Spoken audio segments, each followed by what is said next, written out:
What's up, YouTube? I know it's been a minute, but I'm back again, and hopefully I'll start making some more videos and I'll be a little more consistent.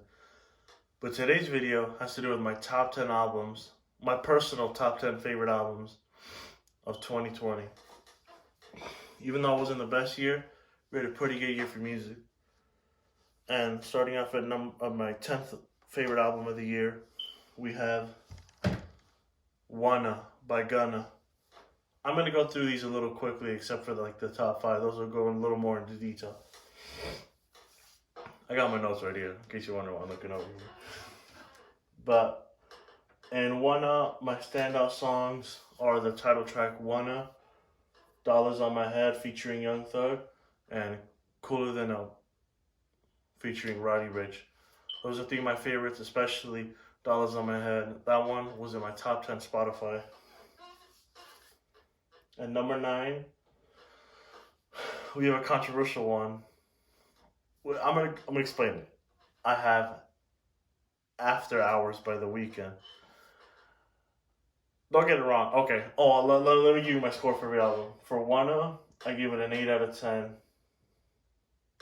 And for The Weeknd, After Hours, I'm gonna give it an 8.5 out of 10.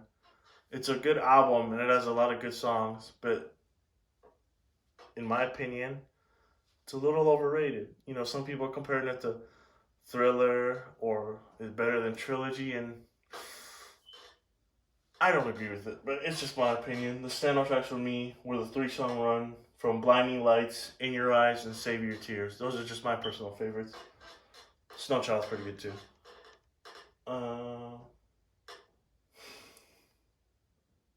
Number 8, we have Drake with Dark Lane Demo Tapes. Another 8.5 out of 10.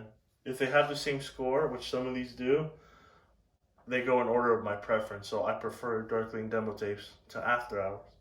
And standout tracks from that album for me are Chicago Freestyle, which is one of the best songs of the year, D4L, and Not You Too, which is an amazing song too. My favorite on the album.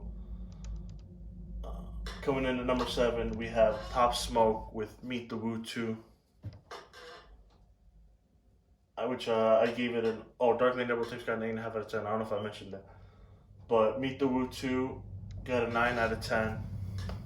And these songs, we won't be considering deluxes. Or, not these songs. For these albums, deluxes weren't considered.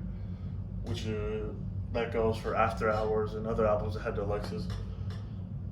In Pop Smokes, I had Invincible, Mannequin, and Dreamin'. Those are 3 of my favorite songs off the album. Number 6, we have Kid Cudi with Man on the Moon 3, which I gave a score of 9 out of 10. And my favorite songs off the album were Tequila Shots, The Void, and Show Out. Show Out, amazing song. Such a banger. Skepta kills his part, and so does Pop Smoke. Amazing. Coming in at number 5, we have Red Veil with Niagara. Another 9 out of 10. Wait, Fast Lane, and Bad News are my 3 favorite songs of the album. Really small artist, a lot of great talent. I see a bright future for him. Really good debut album. Coming in at number 4, also a 9 out of 10. I have Mac Miller with Circles. An amazing album. I waited so long to hear it, but when I finally heard it, that shit was amazing. Complicated, I Can See, and Hand Me Downs, 3 of the best songs in the album. So good. The album is just amazing to listen to chill to. It's just perfect. Almost perfect. Before we get into the top 3, I have some honorable mentions.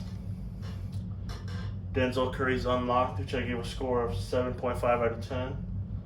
Big Sean's Detroit 2, which I also gave a 7.5 out of 10. Detroit 2 was good, but some songs on there were just horrible, which brought it down. Tame Impala with the Slow Rush, which I also gave an 8 out of 10, but it just misses out on the top 10. Savage Mode 2, also 8 out of 10.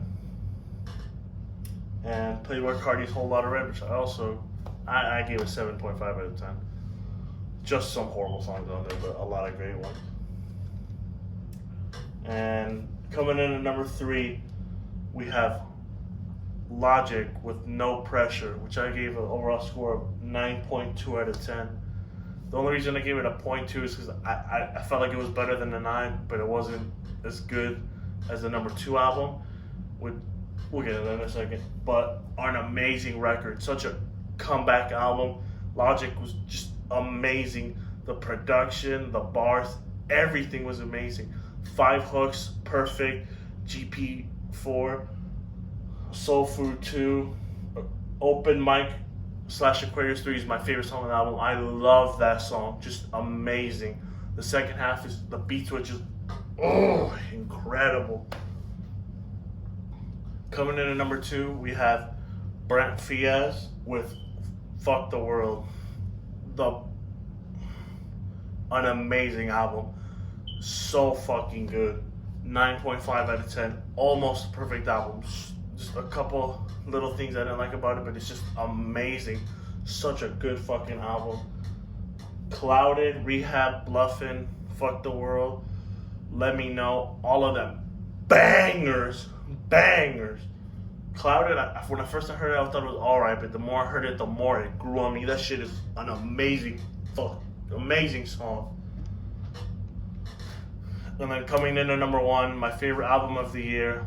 From the moment I heard it to when I heard it yesterday, still a 10 out of 10.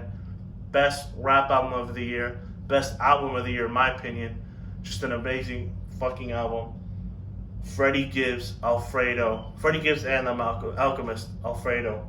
10 out of 10. Just beautiful. Every song is just amazing. And it's not too long. Every track just follows through each other, goes right after each other so smoothly, so good. Some of them transition to each other so beautifully. It's just an amazing album. Scotty Beam, Frank Lucas, Baby Shit, Skinny Suit, 1985. Just an amazing album. And I really hope you check some of these albums out, especially the top 3. Those are my 3 favorites of the year. And well, I hope you enjoy. And my next video will be a vinyl collection.